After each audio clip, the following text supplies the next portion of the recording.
नमस्कार मित्रांनो, E news to the पॉइंटमध्ये आपले सर्वांचे स्वागत आहे। आज आपण एका अत्यंत संवेदनशील, वादग्रस्त आणि सध्या महाराष्ट्राच्या राजकारणामध्ये जोरदार चर्चेत असलेल्या विषयावर बोलणार आहोत।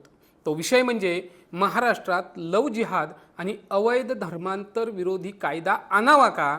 गेल्या काही दिवसांपासून महाराष्ट्रात अनेक संघटना, सामाजिक गट आणि महिला संघटना सरकारकडे मागणी करत आहेत की उत्तर प्रदेश आणि उत्तराखंड प्रमाणे महाराष्ट्रातही कठोर आणि अजामीनपात्र कायदा लागू करावा। पण हा विषय नेमका काय आहे? खरंच अशी समस्या मोठ्या प्रमाणावर आहे का? आणि जर आहे तर त्यावर उपाय काय असू शकतो? तर चला मग संपूर्ण विषय तथ्यांसह समजून घेऊया। सर्वप्रथम पार्श्वभूमी पाहूया। गेल्या 1.5-2 वर्षात महाराष्ट्रातील अनेक शहरांमध्ये मोठे मोर्चे, आंदोलनं काढण्यात आली। या मोर्चांमध्ये हजारो लोक सहभागी झाले आणि त्यांना तसा आरोप केला की प्रेमाच्या नावाखाली मुलींना फसवले जाते, जबरदस्तीचे धर्मांतर केले जाते, ब्लॅकमेलिंग आणि लैंगिक शोषण केले जाते आणि काही प्रकरणांमध्ये तर हत्या आणि गंभीर गुन्हेही घडले आहेत। याच कारणामुळे विशेष कायद्याची मागणी जोर धरत आहे। हा विषय चर्चा होताना काही धक्कादायक घटना नेहमी समोर आणल्या जातात। त्यापैकी सर्वात चर्चेत असलेले प्रकरण म्हणजे पालघरमधील श्रद्धा वालवरकर हत्या प्रकरण। या प्रकरणाने संपूर्ण देश हादरला होता। त्याचप्रमाणे झारखंडमधील रबिका पहाडन हत्या प्रकरण आणि कर्नाटकातील नेहा हिरेमेट हत्या प्रकरण देखील चर्चेत आले। पुण्यात काल परवा एका विश्वसुंदरी असलेल्या महिलेचे हिंदू धर्मात घरवापसी झाली, हे सुद्धा तुम्हाला माहिती असेलच। या घटनांमुळे समाजात एक मोठा प्रश्न निर्माण झाला, महिलांची सुरक्षा नेमकी किती सुरक्षित आहे? आता पाहूया काही आकडे। राष्ट्रीय गुन्हे नोंदणी विभागाच्या अहवालानुसार 2019 ते 2021 या 3 वर्षात महाराष्ट्रातून सुमारे 1,78,000 महिला आणि मुली बेपत्ता झाल्यात। तर राज्य सरकारने दिलेल्या माहितीनुसार 1 एप्रिल 2024 ते 31 मार्च 2025 या काळात 37,695 महिला बेपत्ता झाल्याची नोंद आहे। सरासरी दररोज सुमारे 100 महिलांचे बेपत्ता होण्याचे प्रकरण या महाराष्ट्रामध्ये नोंदवले जाते। सरकार सांगते की यापैकी बहुतेक महिलांचा शोध लागतो, पण तरीही प्रश्न उरलेल्या हजारो महिलांचे काय होते?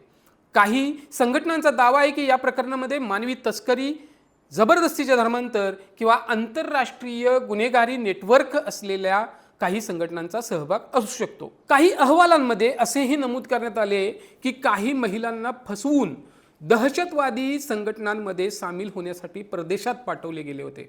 मात्र या दाव्यांबाबत अधिकृत तपास आणि न्यायालयीन निष्कर्ष अत्यंत महत्त्वाचे असतात। आता आणखी एक महत्त्वाचा मुद्दा चर्चेत आहे, तो म्हणजे आदिवासी भागातील कथित लँड जिहाद। महाराष्ट्रातील पालघर, नंदुरबार, रायगड, अमरावती या आदिवासी भागांमध्ये काही संघटनांचा आरोप आहे की आदिवासी मुलींशी विवाह करून त्यांच्या जमिनी आणि सामाजिक हक्कांवर प्रभाव टाकण्याचा प्रयत्न केला जातो। हा आरोप कितपत खरा आहे याबाबत तपास आवश्यक आहे, पण हा मुद्दा चर्चेचा केंद्रबिंदू बनलेला आहे। आता पाहूया की इतर राज्यांमध्ये काय झाले। भारतातील काही राज्यांनी आधीच अवैध धर्मांतर विरोधी कायदे लागू केलेले आहेत। उदाहरणार्थ उत्तर प्रदेश असेल, उत्तराखंड, मध्य प्रदेश, गुजरात आणि हिमाचल प्रदेश सारख्या राज्यांनी कायद्यांमध्ये फसवणूक करून धर्मांतर, दबाव टाकून धर्मांतर किंवा विवाहासाठी जबरदस्तीने धर्मांतर घडवून आणणे हे गुन्हे कायद्याने यांना गुन्हा घोषित करण्यात आले आहे। काही राज्यांमध्ये तर कठोर शिक्षा आणि जमीन न मिळण्याची तरतूद देखील आहे। आणि महाराष्ट्रामध्ये काही प्रमुख मागण्या पुढे आलेल्या आहेत। त्यामध्ये पहिली मागणी म्हणजे कठोर आणि स्पष्ट कायदा लागू करणे। दुसरी मागणी अशी आहे की प्रत्येक जिल्ह्यात विशेष तपास पथक स्थापन करणे।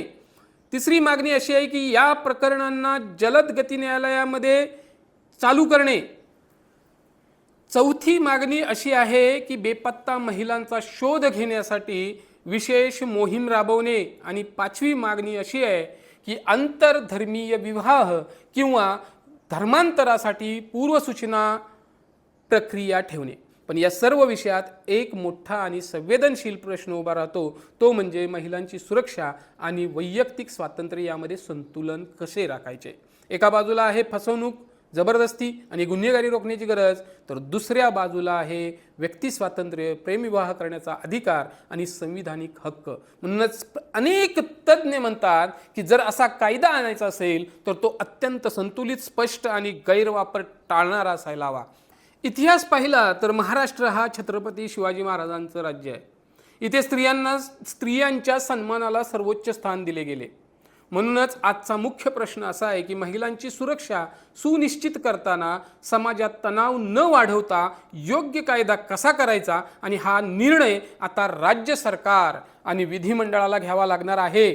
आता मला तुमचं मत जाणून घ्यायचं आहे. तुमच्या मते महाराष्ट्रात अवैध धर्मांतर विरोधी कायदा आवश्यक आहे का, की सध्याचे कायदेच पुरेसे आहेत? तुमचे मत कमेंटमध्ये नक्की लिहा. जर तुम्हाला अशाच सखोल आणि तथ्याधारित विश्लेषणाचे व्हिडिओ पाहायचे असतील तर महाई न्यूज चॅनेलला सबस्क्राईब करा. तोपर्यंत धन्यवाद.